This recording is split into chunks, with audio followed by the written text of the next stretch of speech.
Admiral Zorak of the Galactic Defense Council stood motionless, his crystalline exoskeleton refracting the harsh lighting of the observation chamber.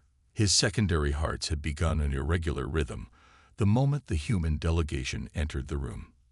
They looked so soft, vulnerable. Nothing like what the preliminary reports had suggested. "You understand our concerns." Zorak's voice resonated through his translator.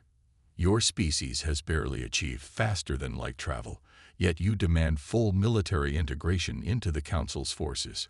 Captain Sarah Chen of the United Earth Marines maintained perfect posture, her dark eyes reflecting the same steely determination Zorak had seen in every human he'd encountered.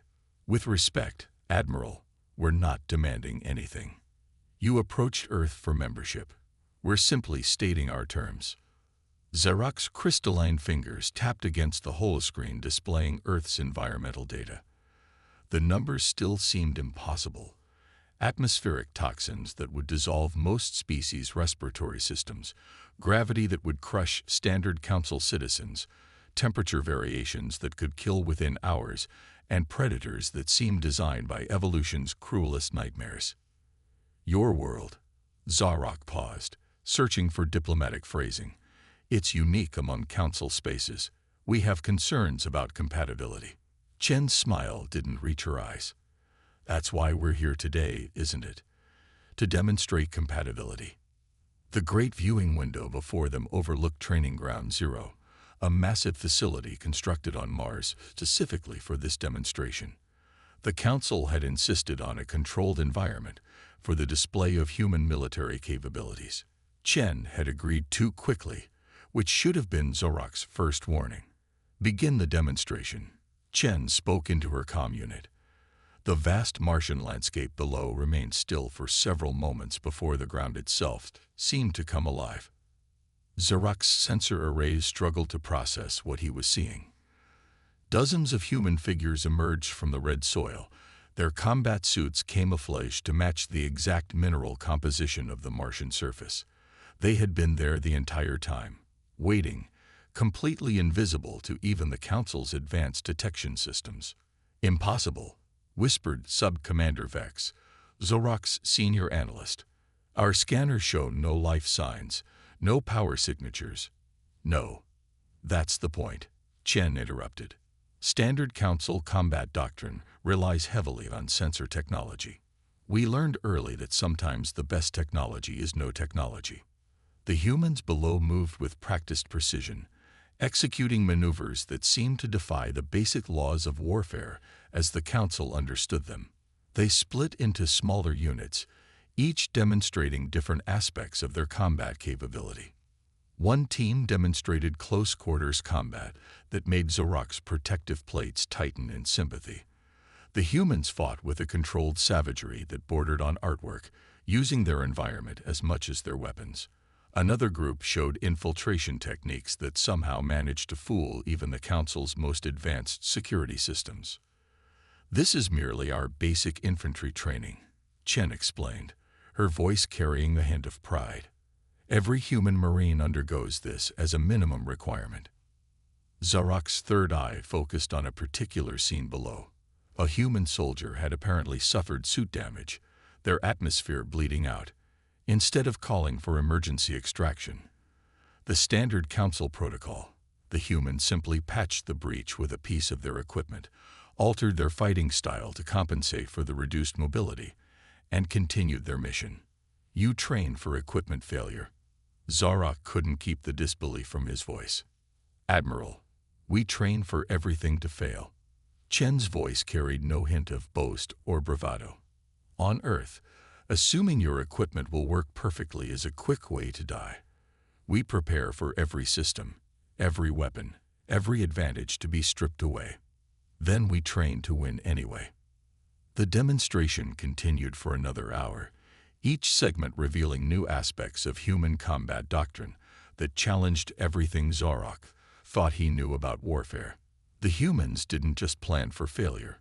They actively created scenarios where failure was guaranteed, then developed ways to succeed regardless. As the demonstration concluded, Zorak found himself facing an uncomfortable revelation. The Council had approached Earth thinking they were recruiting a primitive species that needed protection and guidance. Instead, they had found something else entirely. Captain Chen. Zarok's translator struggled to convey the complex harmonics of his concern. Your species evolved on a world that should have killed you. Instead of dying, you turned its very hostility into a weapon. Everything that should have been a disadvantage, you've transformed into an advantage. Do you understand why this might concern some council members? Chen's expression softened slightly. Admiral, we understand the council's concerns, but the galaxy is filled with threats that don't play by anyone's rules. The Swarm Collective grows bolder each cycle. The Void Reavers probe council space with increasing frequency. You don't need humans because we're the best fighters or have the most advanced technology. She gestured to the training ground below. You need us because when everything goes wrong, when every plan fails and every technology breaks, we'll still be fighting. And we'll teach your forces to do the same. Zarok felt his crystalline form vibrate with a deep understanding. Humans weren't just soldiers. They were survival incarnate, the living embodiment of adaptation.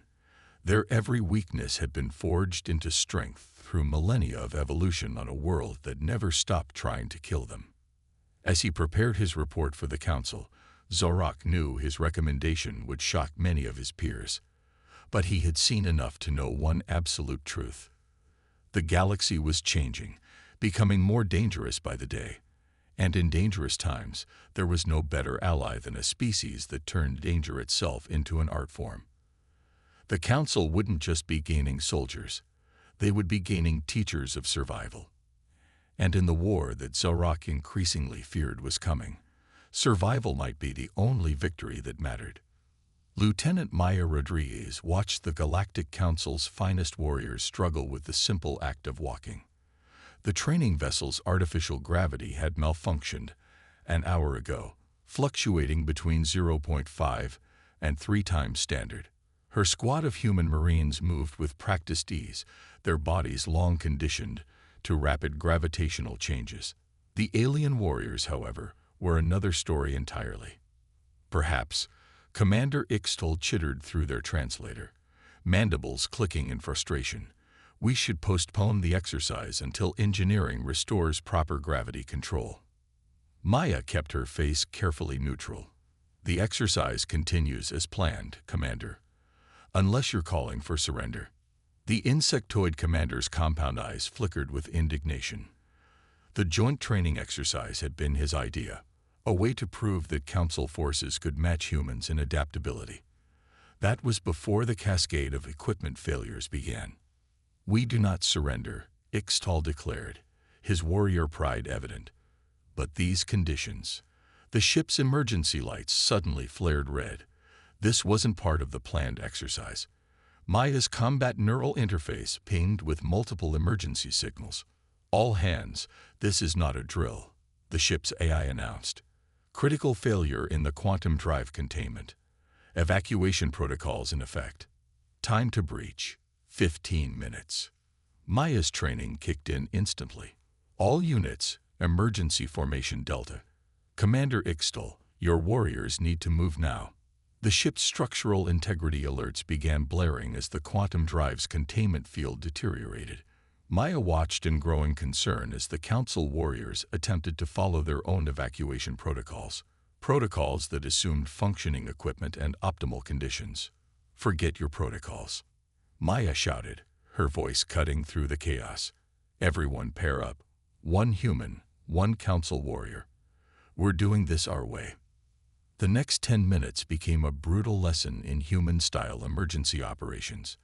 The human Marines guided their alien counterparts through the failing ship, teaching them on the fly how to move efficiently in shifting gravity, how to navigate when sensors failed, how to communicate when their advanced translation systems went dark.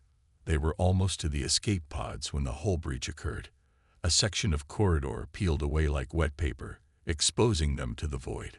3 Council warriors froze in panic as their environmental suits registered multiple failures. Maya didn't hesitate.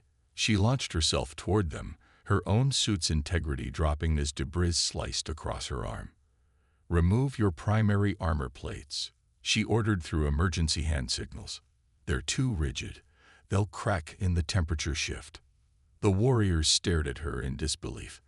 Their armor was their pride, their protection. Maya grabbed the nearest warrior and forcibly detached their chest plate, demonstrating how the more flexible underlayer could compress and adapt. Understanding dawned in their alien eyes. Within seconds, they had modified their suits, allowing them to move through the twisted corridor.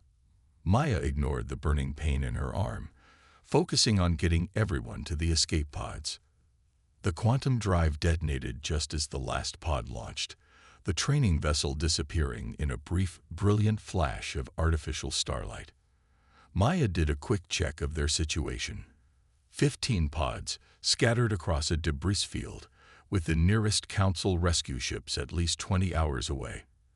And they were being pulled into the gravity well of an uncharted moon. Status report. Maya called through the emergency channel. The responses painted a grim picture. Multiple pod systems were damaged. Life support was failing in 3 pods. Navigation was dark in 5 more. Lieutenant Rodriguez, Commander Ixfeld's voice crackled through the static.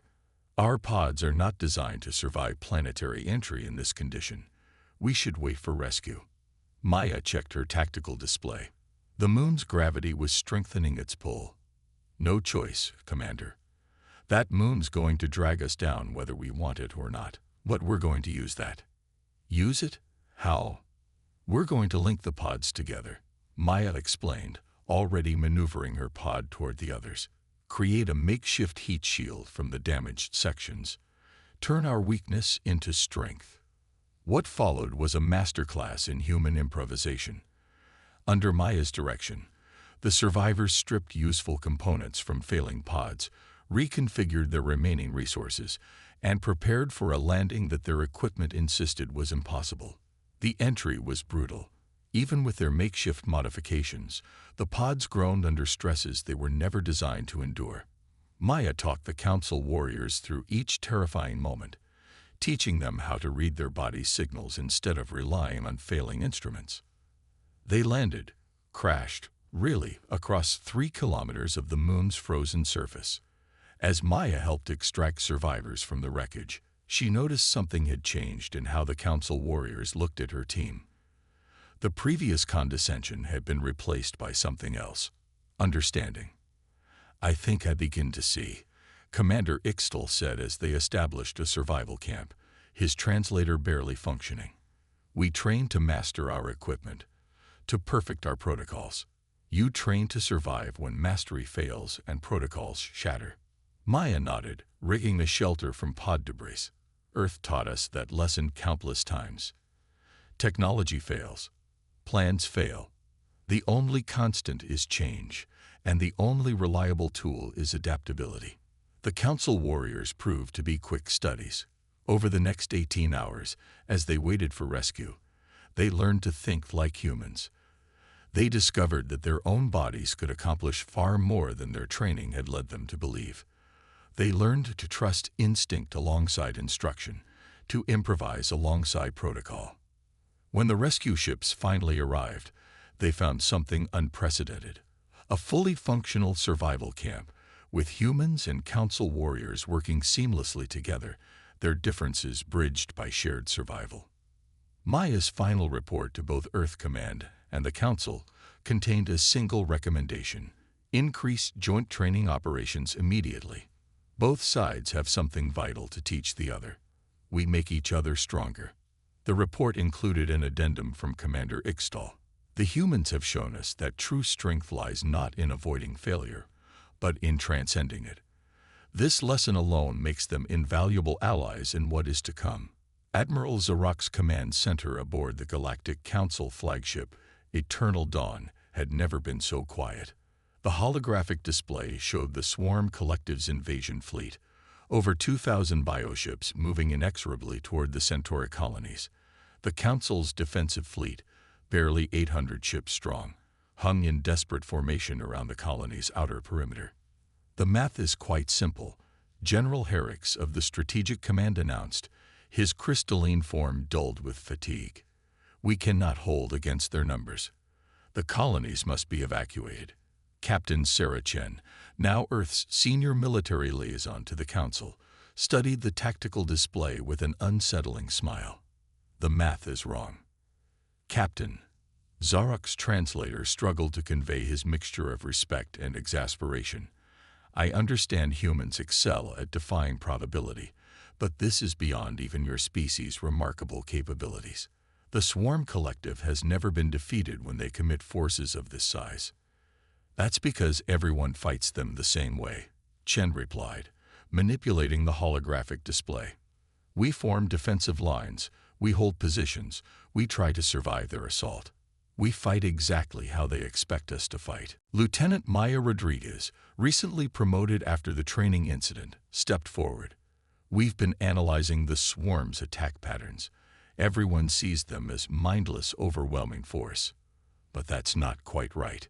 The human officers began highlighting specific elements of the swarm fleet's formation. Zarok watched with growing interest as patterns emerged, subtle rhythms in the chaos that he'd never noticed before. The swarm isn't mindless, Chen continued. They're hungry. And like any hungry predator, they have instincts. Predictable ones, if you know where to look. Fascinating, Zarok admitted, but understanding their patterns doesn't change our numerical disadvantage. No, Chen agreed, but it changes how we use our numbers. The swarm expects us to defend. So we're going to attack. The command center erupted in chittering protests from the council officers. Zarok raised a crystalline hand for silence. Explain. Chen's fingers danced across the tactical display, highlighting specific points in the swarm's formation. They've evolved to counter defensive strategies. Their entire battle doctrine is built around overwhelming static positions. But look here and here, gaps in their formation. Small ones, but they're consistent. They don't defend these points because they've never needed to. Maya took over the explanation. The swarm coordinates through complex pheromone channels. Basically, spaceborne chemical signals. Their ships literally smell their way through battle. We've been trying to jam these signals, but we've been doing it wrong. We don't need to block them. We need to change them.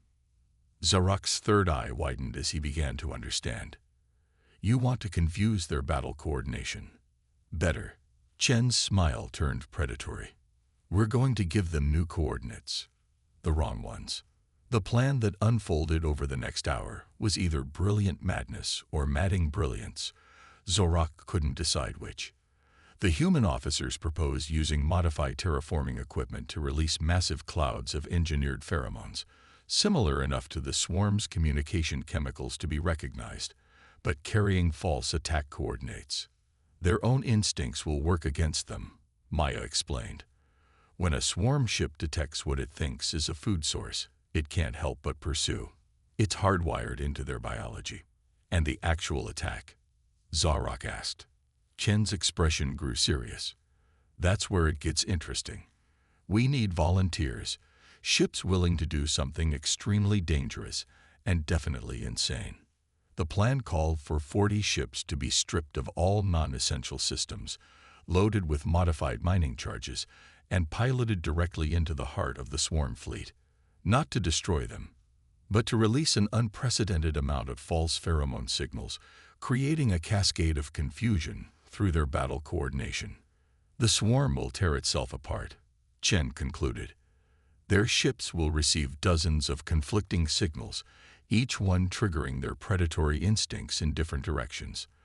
They'll start attacking each other, trying to reach phantom prey signals. And what of the 40 ships and their crews? General Herricks demanded. This is suicide. No, Maya stepped forward. It's a volunteer mission, and the Earth Marines already have their crews ready. Zarok felt his crystalline form vibrate with concern. You would sacrifice your own people on the mere chance this could work. Admiral, Chen's voice carried an edge of steel. Every human Marine understands that survival sometimes requires risking everything.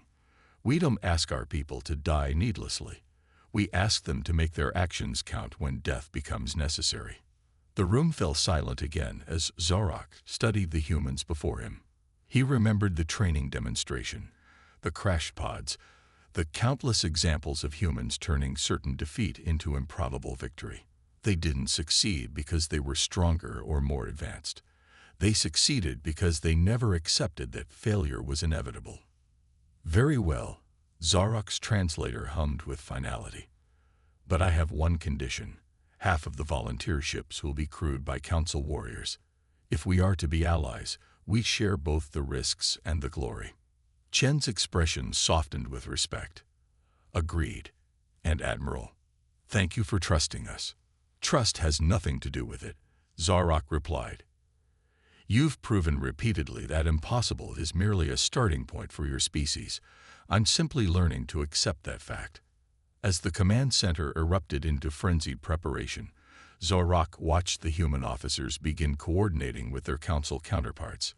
They had less than 10 hours to prepare for an operation that defied logic, reason, and basic military doctrine. In other words, Zorak mused, it was exactly the kind of operation humans seemed to excel at, and for the first time since the swarm fleet appeared, he felt something he hadn't expected to feel again. Hope. Sergeant Emma Kincaid's modified frigate shuddered as another piece of non-essential plating was jettisoned. Beside her, Council warrior Tekful monitored the ship's rapidly diminishing mass with their crystalline appendages dancing across the hybrid control interface. Hull integrity at 40%, Tekful announced, their translator struggling with the ship's violent vibrations. We are approaching optimal strict mass for the mission. Emma nodded, her neural implants feeding her constant updates from the other 39 volunteer ships. Each vessel had been ruthlessly gutted, transformed from proud warships into skeletal delivery systems for their payload of modified pheromone charges. All ships, final check. Captain Chen's voice crackled through the emergency channel. Point of no return in 5 minutes. Emma watched the massive swarm fleet growing larger on her tactical display. The bioships moved with an unsettling organic grace, their formations rippling like schools of predatory fish. The main council fleet had pulled back, leaving the volunteer squadron seemingly alone against the overwhelming force. Fear response detected in your vital signs, Tekful observed. Yet you appear pleased. Emma couldn't help but grin. Scared out of my mind, actually. But that's how you know it's going to be good. I do not understand.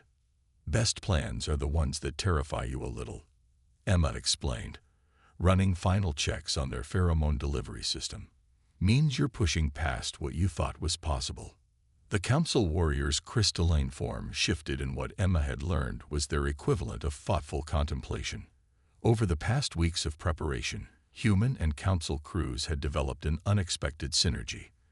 The Council warrior's precise, methodical nature complemented human instinct and improvisation in ways neither side had anticipated. All ships, execute primary deployment. Chen's command cut through Emma's thoughts. Godspeed, you beautiful crazy bastards. The volunteer fleet split into their practiced formation, 4 groups of 10 ships each, approaching the swarm from different vectors. Emma's group would penetrate deep into the enemy fleet's left flank, targeting what they hoped was a major pheromone communication node. The first wave of swarm bioships reacted exactly as predicted, turning to intercept what they perceived as easy prey. Their organic weapons began launching streams of corrosive projectiles, but the stripped-down human and Council ships were harder to hit than their biosensors expected. Initial pheromone release in 3, 2, 1. Emma's hand slammed down on the release control. Around her ship, clouds of engineered chemicals burst into space, instantly flash-frozen into microscopic crystals that began interfering with the swarm's communication channels. The effect was subtle at first. A few bioships twitched off course, their organic guidance systems confused by conflicting signals. Then, as more volunteer ships released their payloads, the confusion spread geometrically. By the first crystal, Tekful whispered, watching the tactical display. They're actually attacking each other. Emma guided their ship through the growing chaos, dodging fragments of bioships as the swarm began tearing itself apart. The false pheromone signals were triggering predatory responses faster than their hive mind could compensate. Group 2, your sector is hot. Chen's voice cut through the command channel. Deploy secondary charges now. The battle devolved into something that defied traditional military analysis. Swarm ships charged at phantom prey signals, collided with each other, or fired wildly at non-existent threats. The volunteer fleet wove through the chaos like needle threads through fabric, each pass spreading more confusion. Not all ships made it. Emma watched 3 of their vessels disappear in brutal explosions as swarm weapons found their marks. But even these losses served the greater plan, their destroyed pheromone canisters releasing clouds of misleading signals. Hull breach in Section 4, Techvol reported calmly. Structural integrity failing. Emma nodded, already plotting their final approach. Time to make it count. You ready for some serious crazy? The Council warrior's crystalline form glowed with what Emma now recognized as excitement. I begin to understand why humans consider that a positive term. Their ship, barely holding together, dove into the densest concentration of swarm vessels they could find. Emma's neural implants screamed warnings as their hull temperature skyrocketed from weapons fire. They released their final payload just as their engines began to fail. All ships, emergency withdrawal. Chen's command crackled through static. Main fleet, commence attack pattern Delta. The Council's main fleet surged forward, their weapons finding easy targets in the disorganized swarm ships. Emma watched in satisfaction as their desperate gambit paid off. The mighty Swarm Collective, for the first time in known history, had lost its coordination advantage. Structural integrity critical, Techvol announced. Engine containment failing. Emma yanked their dying ship into a last desperate maneuver. Time to abandon ship, partner. Race you to the escape pod. They ejected just as their vessel's engines detonated, the explosion adding one final burst of confusion to the swarm's sensors. As their escape pod tumbled through space, Emma and Techvol watched the battle through their limited viewport. The swarm fleet was in full retreat, their remaining ships fleeing in disarray. The Council fleet, pressing their advantage, began systematic cleanup operations. On their emergency channel, they could hear the first reports of victory spreading through the fleet. I must admit, Techvol's translator managed to convey both exhaustion and amusement. When humans first proposed this plan, I calculated its success probability as effectively 0. Emma chuckled, checking their pod's beacon signal. That's the thing about humans and impossible odds. We don't calculate them. We just decide if the goal is worth trying for.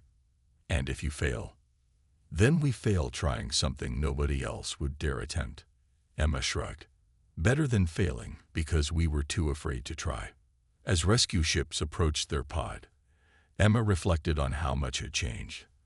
The Council warriors had come into this operation skeptical of human methods. They left it understanding that sometimes the craziest plan was the only one that could work. You know, Techvol observed as tractor beams locked onto their pod. I believe I finally understand why the Council needs humans in this war. Oh, you don't just ignore impossible odds. You make the impossible odds ignore themselves. The Grand Chamber of the Galactic Council had never seen anything quite like this gathering. Representatives from every member species crowded the vast amphitheater, their diverse forms creating a living tapestry of galactic civilization. At the center of it all stood Admiral Zarak, his crystalline form gleaming under the chamber's ancient lights as he prepared to deliver his report on the Swarm Collective's defeat. Behind him stood Captain Sarah Chen and Lieutenant Maya Rodriguez, along with a mixed group of human and Council warriors who had participated in what was already being called the Impossible Victory. Among them, Sergeant Emma Kincaid and Warrior Techvol stood side by side, their formal uniforms bearing matching commendations for extraordinary valor. Honored representatives, Zarak began, his translator projecting across the chamber. 1 standard year ago, I stood before you to recommend accepting humans into our military structure. Many questioned that decision. Today, I stand before you to declare it may have saved galactic civilization as we know it. The chamber erupted in a cacophony of approval sounds from dozens of species. Zarak waited for quiet before continuing. But this victory represents more than a single battle won. It marks a fundamental shift in how we must think about warfare, adaptation, and survival itself. He gestured to the humans standing behind him. These beings, whom many dismissed as primitive deathworlders, have taught us lessons that will reshape our understanding of what is possible. The Admiral activated the chamber's holographic system, displaying scenes from the past year, the training demonstrations, the survival on the frozen moon, and finally, the incredible victory over the swarm. We thought we understood strength, Zorak continued. We measured it in technology levels, in fleet numbers, in the perfection of our training protocols. The humans showed us that true strength lies in adaptation, in the ability to function when everything goes wrong, in turning apparent weakness into unexpected advantage. Captain Chen stepped forward at Zorak's gesture. The victory over the swarm wasn't just about military tactics. She addressed the chamber. It was about combining different ways of thinking, council precision, and human improvisation, your technology, and our adaptability. We're not here to replace your methods. We're here to expand what's possible when we work together. The chamber's attention turned to Emma and Tekval as they presented their joint analysis of the battle. The human sergeant and council warrior had become symbols of this new cooperation, their successful partnership during the battle representing a blueprint for future integration. The swarm collective was defeated, Tekval explained, not because we were stronger, but because we became unpredictable. They had evolved to counter traditional military doctrine. They had no defense against human-style adaptive warfare combined with council technological precision. Maya Rodriguez took over the presentation, displaying data from the aftermath of the battle. The swarm's retreat wasn't just tactical. Our analysis shows they've completely withdrawn from multiple sectors they previously controlled. For the first time in their history, they encountered something they couldn't adapt to, because we kept adapting faster than they could. Zarak raised his crystalline appendages for attention, but the implications go far beyond military matters. Humanity's inclusion in the Council has forced us to re-examine our most basic assumptions about evolution, adaptation, and the nature of intelligence itself. The Admiral's display shifted to show Earth, that impossible death world that had spawned an equally impossible species. We assumed that intelligence evolved toward perfection, toward mastery over environment. Humans showed us a different path. Evolution through continuous adaptation, through embracing chaos rather than trying to control it. Every human carries this legacy, Chen added. Our world taught us that survival isn't about being the strongest or most advanced. It's about being able to change, to improvise, to keep fighting when all logical analysis says you should have already lost. The chamber fell silent as Zarak moved to his conclusion. I propose a fundamental restructuring of council operations, not just military, but scientific, diplomatic, and cultural. We need to create true integration between human adaptive thinking and council methodologies. The galaxy is changing. The swarm proved that our traditional approaches are no longer sufficient. The swarm will return. Emma spoke up, her voice carrying across the chamber. And they won't be alone. The void harbors other threats we haven't even discovered yet. But together, we'll be ready. Humans don't just survive. We help others learn to survive too. That's our real strength. The voting that followed was unprecedented in Council history. The proposal for complete integration passed unanimously, the first time such consensus had been achieved in over 10,000 years. As the chamber emptied, Zarak found himself standing with the human officers who had changed everything. You realize, he said, his translator conveying warm amusement, that the Council will never be the same after this. That's the point, isn't it? Chen smiled. Change is survival. Adaptation is strength. The galaxy's about to learn what humanity has always known. The only constant is change itself. And the impossible? Zarok asked. Just means we haven't figured out how to do it yet. Emma grinned, exchanging a knowing look with Tekval. As they left the chamber, Zarok reflected on how far they had come. The Council had thought they were recruiting a primitive species in need of guidance. Instead, they had found teachers, beings who had turned their harsh evolution into a gift for all species. The galaxy was entering a new age, and for the first time in Council history, the future was gloriously, wonderfully unpredictable, just the way humans liked it.